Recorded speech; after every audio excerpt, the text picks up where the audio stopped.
As a PM, your entire role revolves around metrics in one way or the other. Metrics are numbers or measurements that describe what is going on with your product.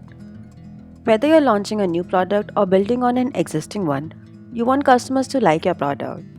Of course, the ideal scenario would be to go and talk to each customer individually.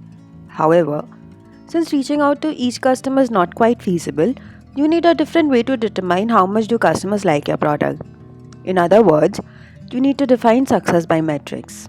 Hello and welcome to my channel. My name is Vedika Hansaria and today we are going to talk about which metrics you should track to measure your product's performance as well as some of the most common frameworks available to track them. Before that, please take a moment to like and subscribe to never miss an update. If you don't measure it, you cannot improve it. Say you're doing great with sales and leads. Congratulations. But what next? What kind of metrics should you be keeping track to improve your performance, apart from direct revenue metrics? The most important business decisions are based on metrics. Data doesn't lie. Yes, there are ways to interpret the data, but if according to data, only 1 out of 100 users end up purchasing, there's a reason to worry. Or if users leave your site within 5 seconds, you need to worry. How will you know which part of the user journey is impacting conversions? User metrics not only plant a clear picture of what's happening on your site or product, but also define your success. For example, metrics can be tracked by the ratio of new users to total users, daily active or monthly active users, etc. Say if you have video content, you might want to track the number of video views per user, average viewing time per users, amount of video watched to indicate quality, etc. Facebook might have similar growth metrics such as clicks per user, messages sent, time spent on site, average number of likes per user, average number of friends per user, etc. Let's have a look at some of the metrics we can measure in our business. We'd like to segregate them the following way: growth and acquisition metrics, engagement metrics, user happiness metrics, retention metrics, and revenue metrics. Growth and acquisition metrics. Growth and acquisition metrics measure your company's and product's growth. Example, total new users by source, active users, etc. These user metrics help you measure the discovery, consideration, and purchase section of the conversion funnel. You'd want to segregate them further into product discovery, consideration, and acquisition phase. In the discovery stage, your marketing efforts are focused on generating awareness among people. That an example of this would be impressions of your product on search, ad impressions, search queries, visit to blogs, etc. Engagement metrics. How much time does a user spend on your website or platform? How much does a user interact with your social media handles or talk about you online? Engagement metrics let you analyze specific user behavior.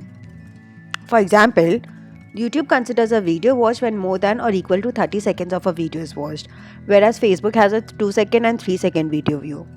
In addition, you'd also want to measure social media metrics such as post likes, clicks, comments, and shares. User happiness metrics.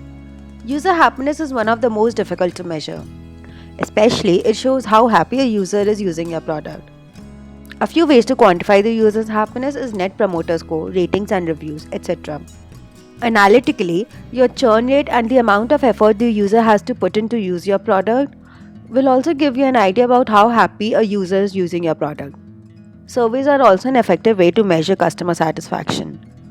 While surveys and ratings are direct user happiness indicators, do not forget to look at other parameters such as support tickets and emails, live chat sessions, feature requests, and so on. Usually, anything that the customer tells you is a good sign since it indicates their interest and willingness to explore your product. User happiness is just not an interesting piece of data, it is actionable. Read into this, identify problem areas, and solve them to make your customers happy. Retention metrics. You'd also want to find out who's returning to your product. A returning user shows your product's likability.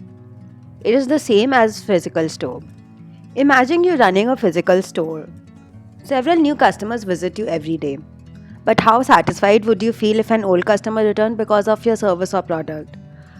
You'd feel like you're doing something right.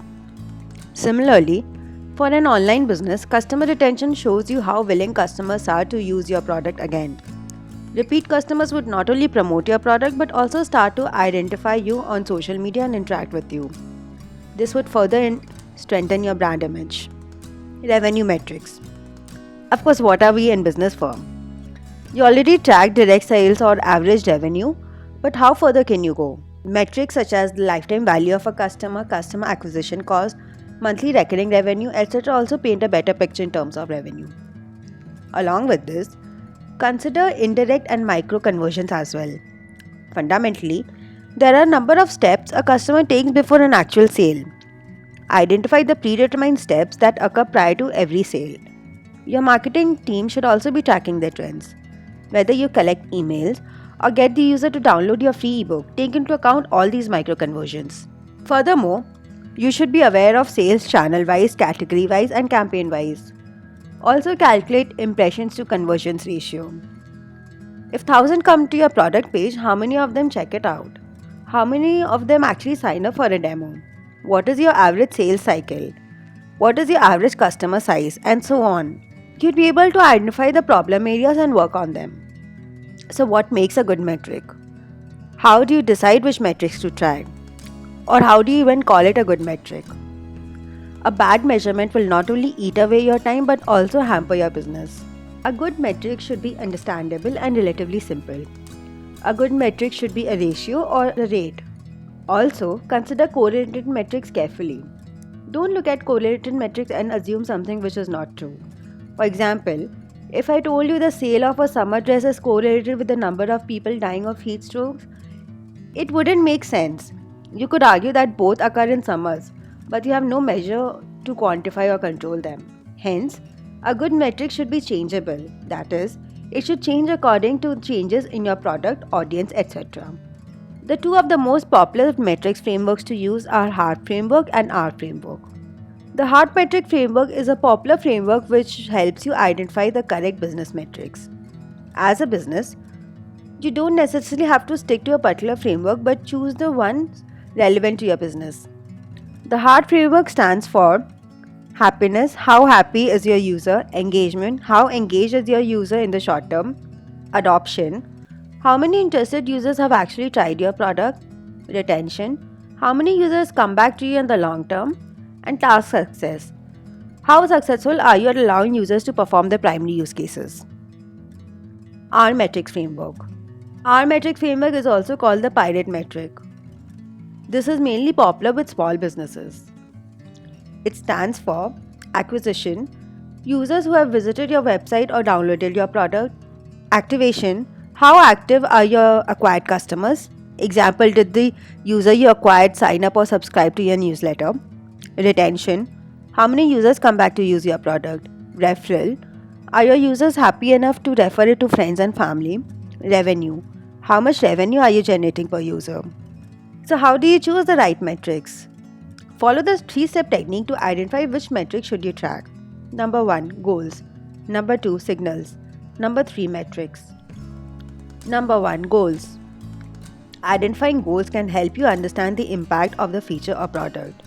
For example, you might want to increase the time spent on your blog, but how will that impact the user experience and in turn your business?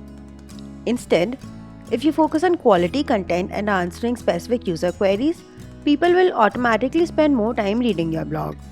Hence, the business impact is to provide helpful and relatable content. Number 2, signals.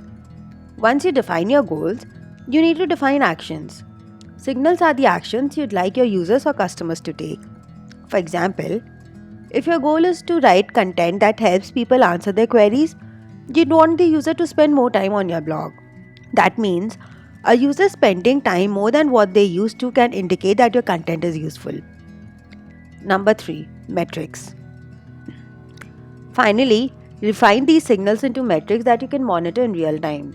For example, you'd want to track the average number of minutes a user spends reading your blog to verify the assumption that your content is helpful to them.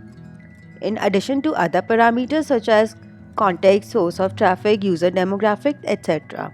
Here's an example by CleverTap that shows how you identify goals, signals, and metrics. For instance, in order to increase engagement, you'd want users to enjoy your content, which in turn you can measure by the average session length or the average time each user spends reading your content. Similarly, You can define goals, signals, and metrics for each of the five parameters. Whether you're a small, medium, or large scale enterprise, measuring these metrics is an effective data driven way of running a business. You will, at a glimpse, be able to quantify your efforts and know which areas need your attention. The only way to achieve your goal is to measure the impact of each and every step you take. Different metrics apply to every business situation and goal.